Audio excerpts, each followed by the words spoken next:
বিরতির পর স্বাগত। পেটিএম পেমেন্ট ব্যাংকের উপর এবার নিষেধাজ্ঞা জারি করেছে আরবিআই। আর এই নিষেধাজ্ঞার ফলে এই মুহূর্তে চিন্তিত গ্রাহকরা। 29 ফেব্রুয়ারির পর পেটিএম এর পেমেন্ট ব্যাংকের অ্যাকাউন্ট বা ওয়ালেটে নতুন আমানত গ্রহণ করা বন্ধের নির্দেশ দিয়েছে আরবিআই, যাকে নিয়ে রীতিমতো চিন্তিত। এবং পেটিএম এর শেয়ার বাজার কিন্তু ধীরে ধীরে নামতে শুরু করছে, অর্থাৎ ধস নামছে পেটিএম এর শেয়ার মার্কেটে।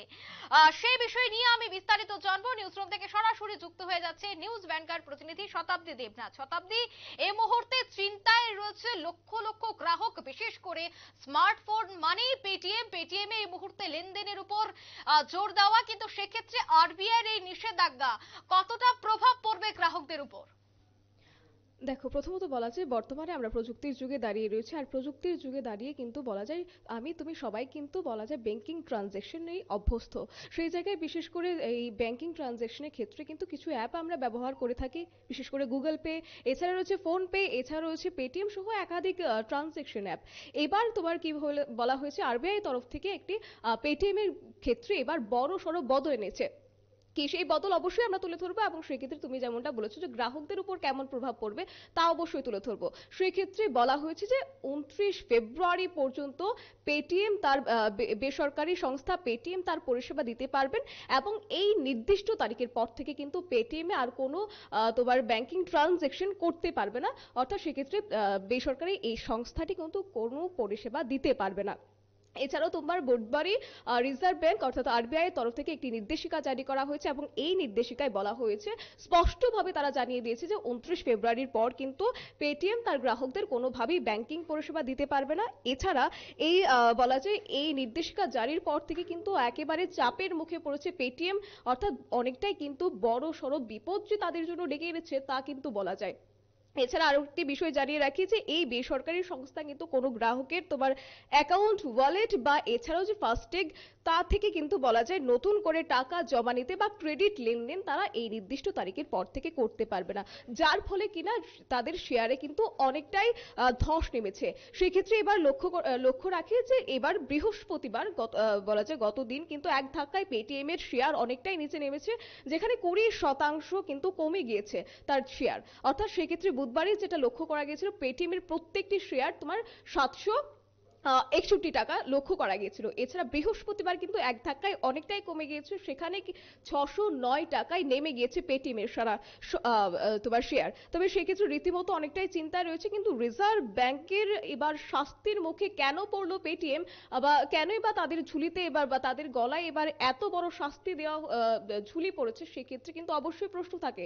তাহলে জানিয়ে রাখি সেই বিষয়টির ক্ষেত্রে যে আরবিআই স্পষ্টত কোনোভাবে এখনো কিছু বলেনি যে কেন তাদের ক্ষেত্রে এই নিষেধাজ্ঞা জারি করা হয়েছে। তবে বিশেষ করে সূত্রের খবর যেটা রয়েছে যে তাদের বলা যায় যে সূত্রের খবর যেটা রয়েছে কেওয়াইসি এবং একাধিক বিষয়, অর্থাৎ সেক্ষেত্রে আইটি সম্পর্কিত নিয়ম ভাঙার জন্যই তাদের ক্ষেত্রে এবার রীতিমতো বড়সড় তোমার বিধি এনেছে, এবং সেক্ষেত্রে ক্রমাগত নিয়ম লঙ্ঘন এছাড়াও তত্ত্বাবধান সম্পর্কিত অভাবের কারণেই কিন্তু এবার কড়া পদক্ষেপ এনেছে। তবে সেক্ষেত্রে জানিয়ে রাখি, পাশাপাশি পেটিএম এর ভারতীয় যে গ্রাহকদের তথ্য চীনা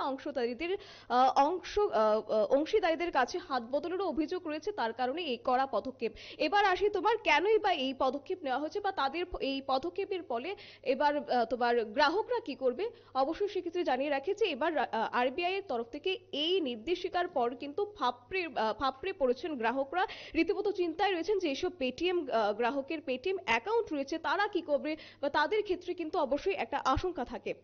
তবে সেক্ষেত্রে চিন্তার বিষয় থাকলেও সেক্ষেত্রে আরবিআই স্পষ্টভাবে তাদেরকে আশ্বস্ত করেছেন গ্রাহকদেরকে। সেখানে বলা হয়েছে যে কিছু কিছু ক্ষেত্রে তাদেরকে ছাড় দেওয়া হবে, তাদের ক্ষেত্রে নির্দিষ্ট কোনো সময়সীমা থাকছে না, তাদের ক্ষেত্রে তারা ট্রানজ্যাকশন করতে পারবেন যেমনটা রীতিমতো চলছিল ঠিক সেইভাবেই তারা ট্রানজ্যাকশন করতে পারবেন, তাদের ক্ষেত্রে কোনো নির্দিষ্ট সময়সীমা থাকছে না। তবে পাশাপাশি যে ক্ষেত্রে এবার বলে রাখি যে পেটিএম থেকে ফাস্ট্যাগ রিচার্জ করতে পারবেন না তারা, তবে সেক্ষেত্রে 31 জানুয়ারির মধ্যে কেওয়াইসি আপডেট না থাকলে কিন্তু সেক্ষেত্রে তোমার তারা বিপদে পড়তে পারেন। এছাড়াও বলা হচ্ছে সেক্ষেত্রে বলা যায় তোমার ব্যাংকিং এর সঙ্গে যারা আপাতত জড়িত রয়েছেন তারা কিন্তু তাদের ক্ষেত্রে নির্দিষ্ট কোনো সময়সীমা না থাকলেও পেটিএম ব্যাংকের কোনো অ্যাকাউন্টে লেনদেন করতে পারবেন না বলেও খবর রয়েছে।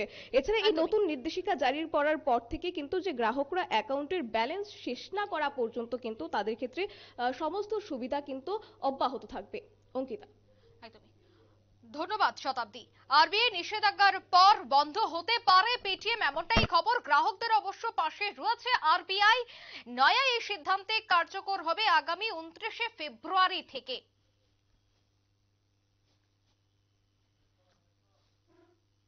এই মুহূর্তের সংবাদ এ পর্যন্তই। আমাদের পরবর্তী নিউজ এবং আপডেট দেখার জন্য অবশ্যই চোখ রাখবেন শুধুমাত্র নিউজ ভ্যানগার্ডের পর্দায়। ধন্যবাদ।